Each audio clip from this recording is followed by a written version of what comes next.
we appear to have sound.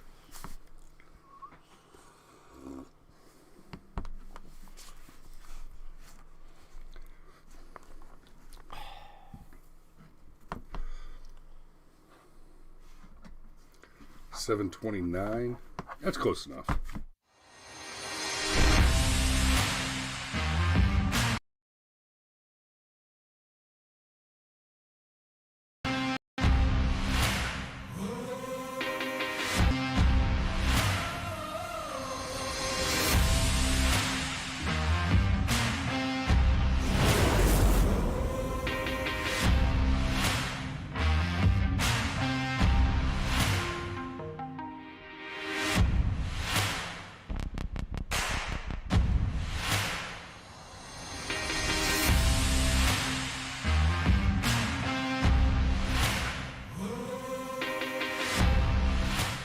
Right, and good morning. How we doing this morning?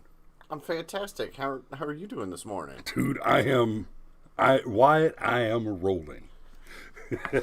Because over the Christmas weekend, the gift that just keeps on giving, that would be Vice Presidents Joe Biden and co-Vice Presidents Joe Biden and Kamala Harris, gave us the most wonderful gifts. Yes. Yes. Hey, St. Michael, good morning, brother. I watched a little bit of that live stream with where you were trying to get Homeboy to come on for the debate, and he showed up in your chat. I just couldn't take it anymore. But so he was supposed to do St. Michael was supposed to have a debate with this guy that lives in a shack somewhere in one of the shithole countries. And the guy showed up in the chat and kept demanding, hey, show your face. It was weak sauce. Just stop messing with No-Show Boy. Just ignore his dumb ass. And real quick before we get into it, we have a Steve who got first blood. Good morning. We got the lovely Megan Anderson Wilbanks. Good morning. And we've also got Patricia Barrett joining us. Hello. Morning. Morning all. And I know it's just passed, but it's only just passed. And we'll say it at least one more time. Merry Christmas, y'all. I hope you had a great one. I hope you got to spend time with family and you got lots of good junk food in your system and all that wonderful stuff. All that wonderful stuff. Yes. Indeed. So. Let's do this. Absolute legend. Biden says I agree when Dad drops Let's Go Brandon on NORAD's Santa call. Now, there's a lot of comedy here, but there's a little more to it than just the comedy. And we're going to talk about actually what's a pretty serious issue directly related to this. So here we go. I'm gonna play the clip for you. Here. Might want to unmute the clip. I will do that. And we're going to hear it right here. Well, I hope you have a wonderful Christmas. Well, yeah, I hope you guys have a wonderful Christmas as well. Merry Christmas, and let's go, Brandon. Let's go, Brandon. I agree. Hey, by the way, where are you in Oregon? Where's your And Bowen, you're right. The headline should read, Biden tells himself to F off on live TV.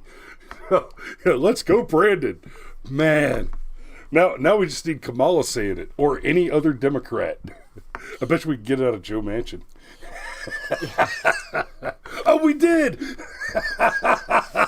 Okay, so as awesome as this is, and it is awesome, and I have watched this clip several times, just hold it right there and look at Jill Biden's face.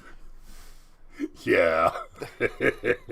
That's the face of somebody who realizes she's the only one in the room in on the joke. And yikes. So what was the immediate follow-up? What was the immediate follow-up? Mm-hmm. Oh, are you referring to the fact that the media and politicians are like, hey, we should respect the office of the president? Like, what? That is totally inappropriate. No, I'm referring to the fact that the Twitter sphere and the mainstream media at large immediately went out of their way to dox the guy. Yeah. They've gone so far as to publish his name, the names of his 4 children, his home address, his current employer, and his previous employer. Sound familiar, anybody? Remember when that young man with the irrepeatable internet handle put out that wonderful meme of Donald Trump smashing somebody in the face at a WWF gig, and they doxed him. 15-year-old kid, and CNN published his name,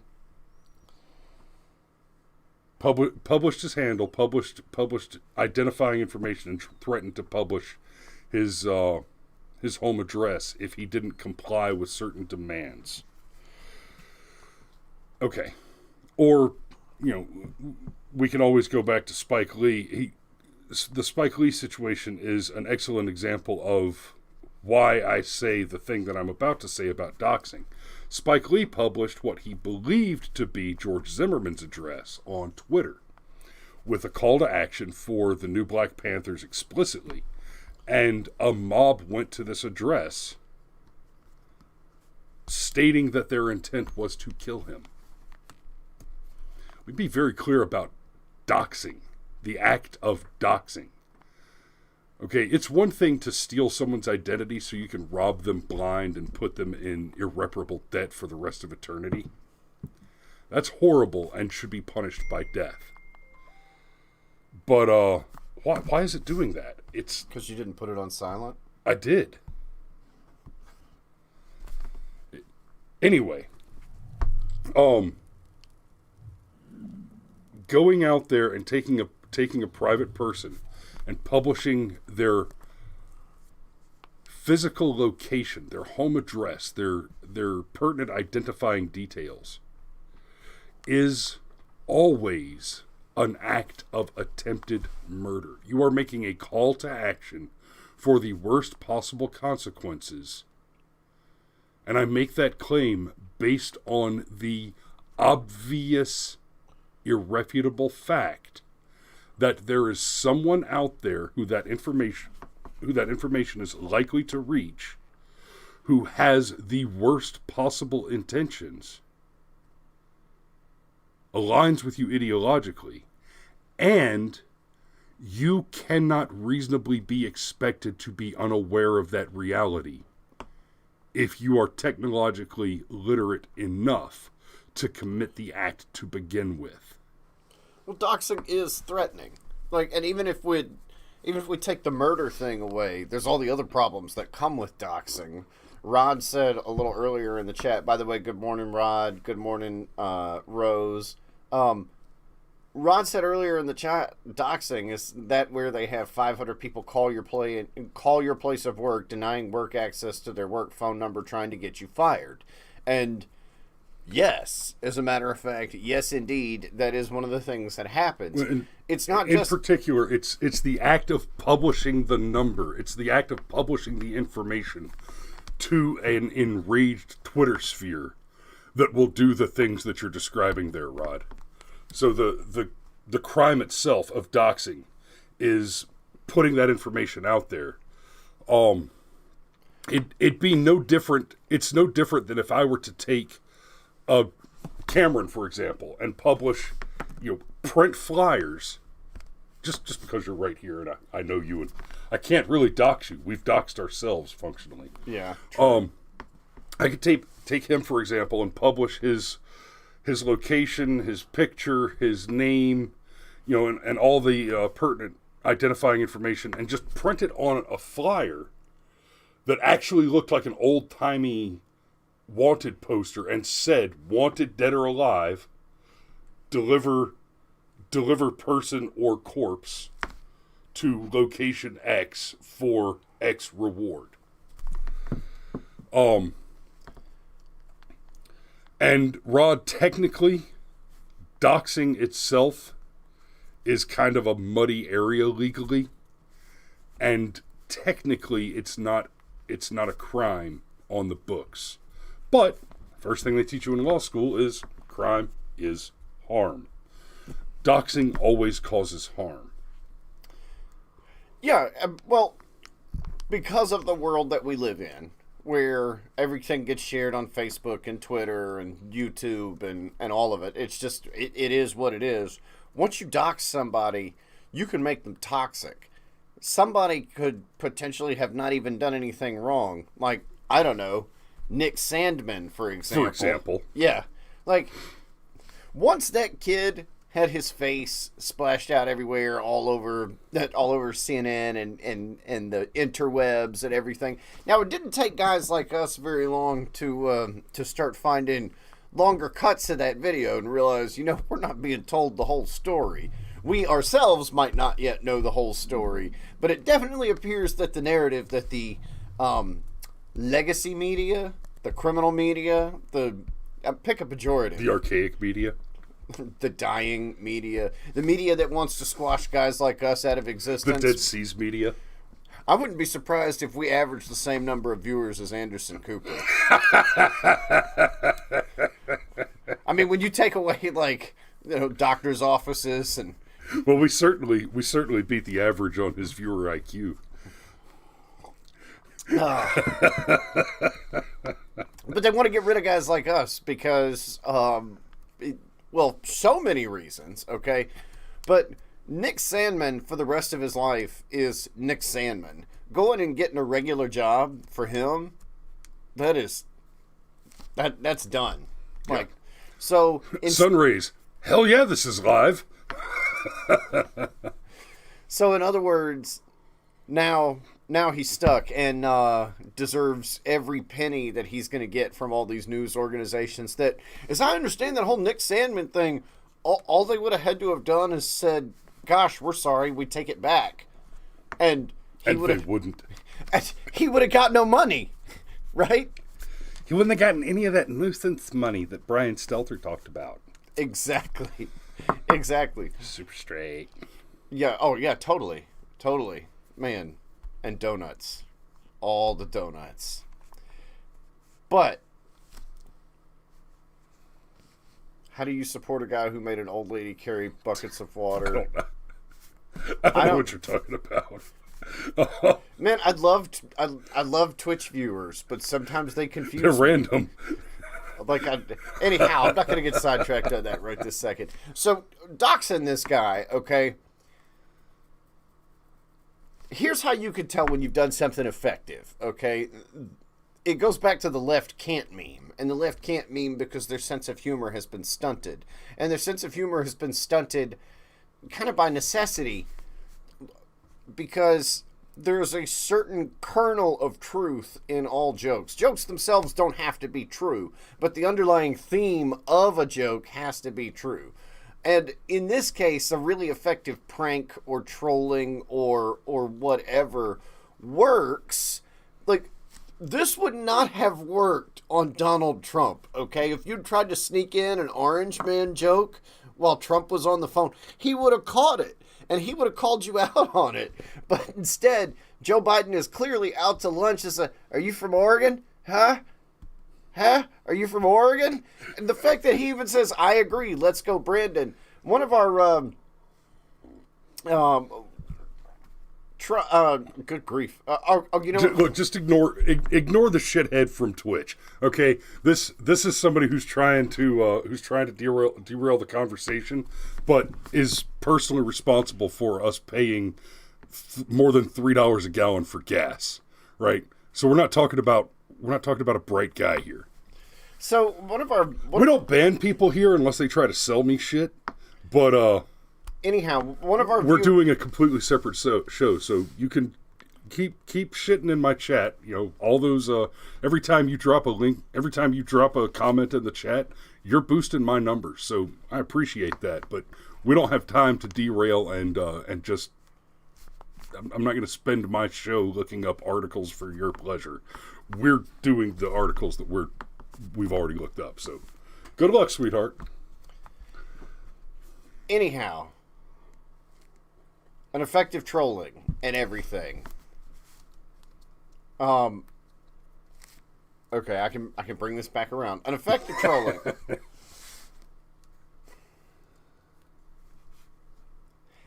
This wouldn't have worked on Donald Trump because you'd have tried to drop in a joke about Orange Man bad and he would have caught it. And Biden didn't catch it. One of our viewers said earlier in the chat that this shows you how insulated Joe Biden is. And while I agree the left generally is insulated, they have to be inside that bubble or they cannot remain on the left because being pierced by facts and counter narratives and well, it just won't do. It's that old thing about how like you can't remain a lefty forever if you can read and do arithmetic and stuff like that because eventually like it catches up with you. Right. Okay, it's like watching the red pilling of Tim Pool, for example, has been glorious. Yeah, is a pretty fantastic example of it. Okay, I think this goes deeper than that because this would not have worked if Joe Biden did not have dementia. Okay, hang on, I got to throw Steve a top comment.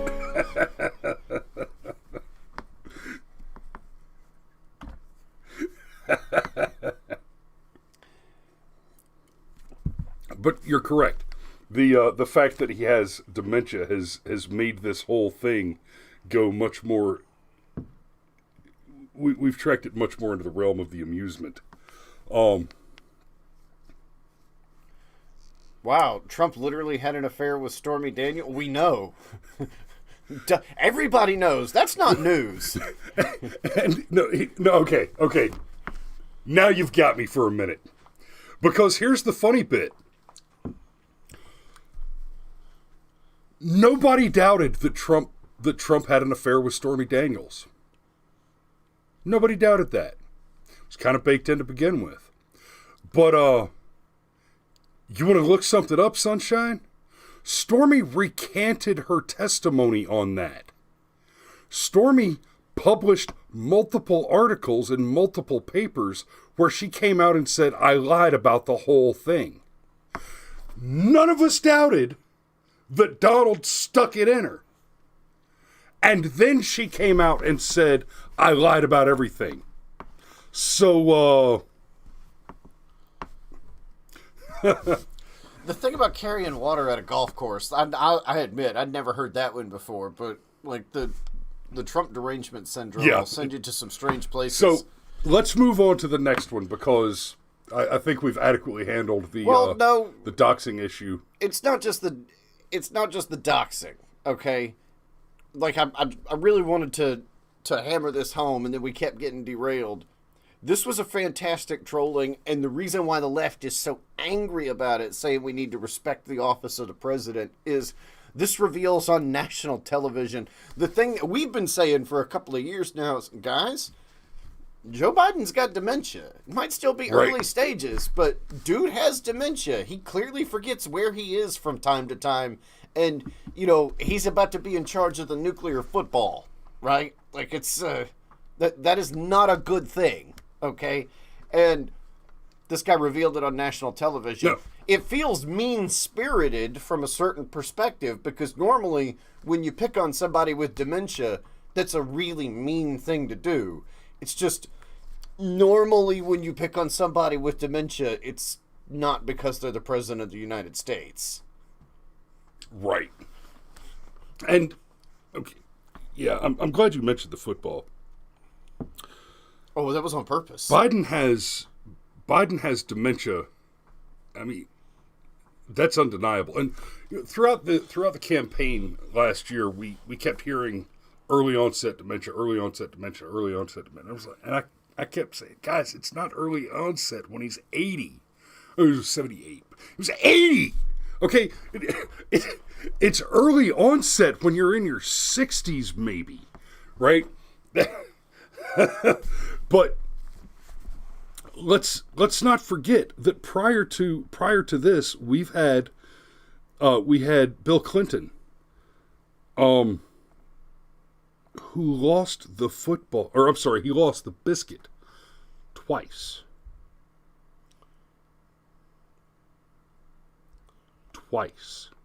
Once he forgot which drawer he left it in.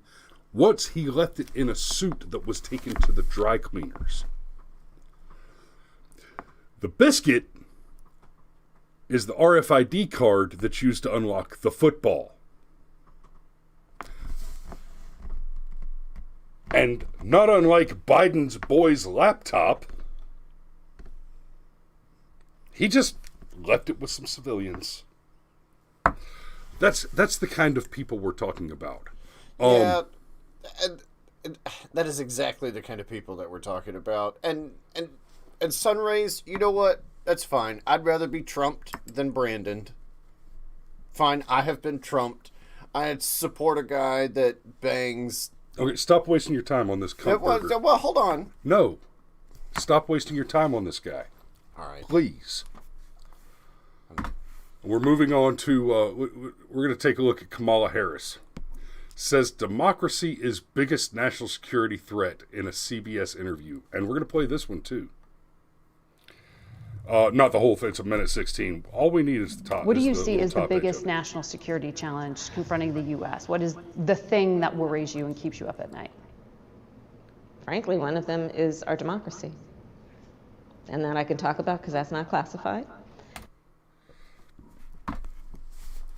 What is the biggest threat to national security, in the opinion of the Vice President of the United States?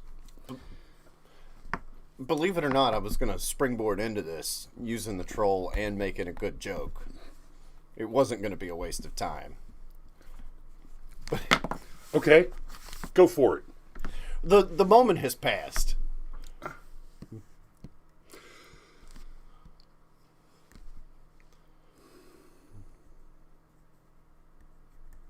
Okay. We'll do something. I don't know what the fuck to do with that. Well, the biggest threat to our democracy is...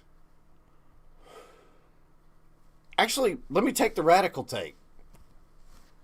I don't entirely think that she's wrong. Like, there's a reason why the founders didn't want a pure democracy. They didn't want every dumbass to be able to vote.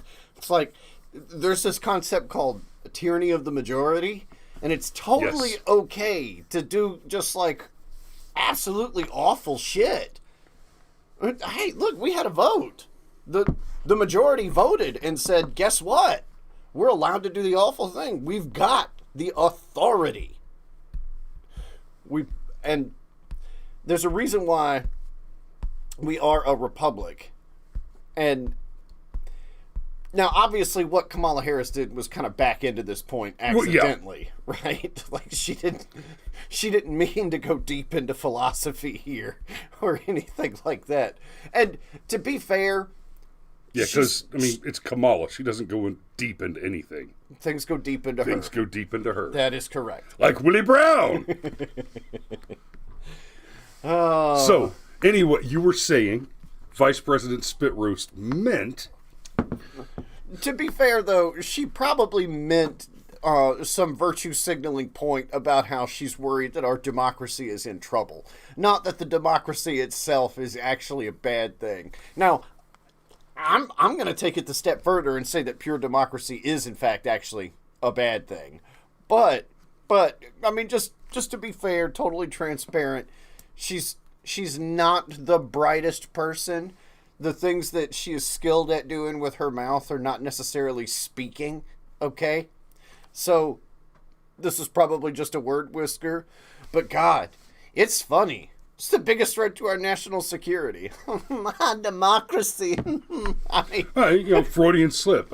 What I meant to say was pass the salt, and what came out was, you've ruined my life and I want a divorce. Oh, yes. Yeah.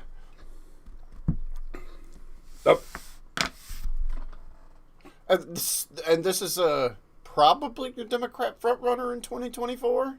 No way. Even the Democrats can't stand her. They didn't want her. She got 0 votes in the primary. She quit before she had a chance to fail because she was so disliked. Now, as far as the tyranny of the majority goes, representative republic guys, there are some things historically that have happened with voting that people just don't know, just aren't aware of. You know, you hear a big deal made out of when the blacks got the vote, when the women got the vote. You know, for a long time, if you got paid out of the government coffer, right, you didn't pay taxes. Which makes sense because you were being paid in taxes. Right. So instead, what happened, there was an argument brought forward by the Democrats to try and get rid of the Republican voting base. This was in the mid 30s, I think it was. It's been a while since I read about it. The move was to say that if you don't pay taxes, you shouldn't be allowed to vote. And you know what? I can actually get behind that.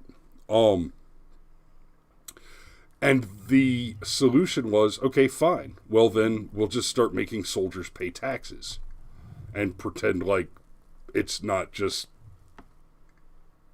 a joke because all their money is being paid by tax money.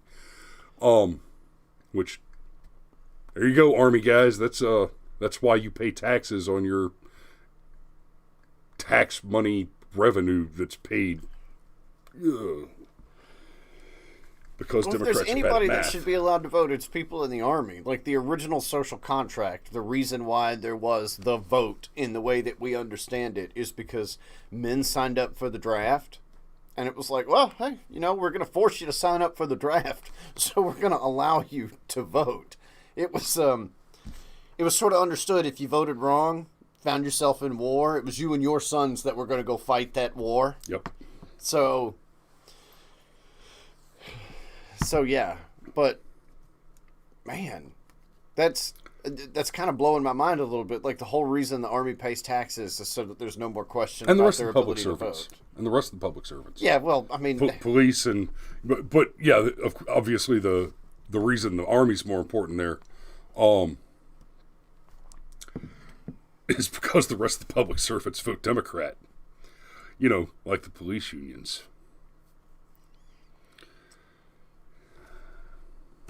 yeah.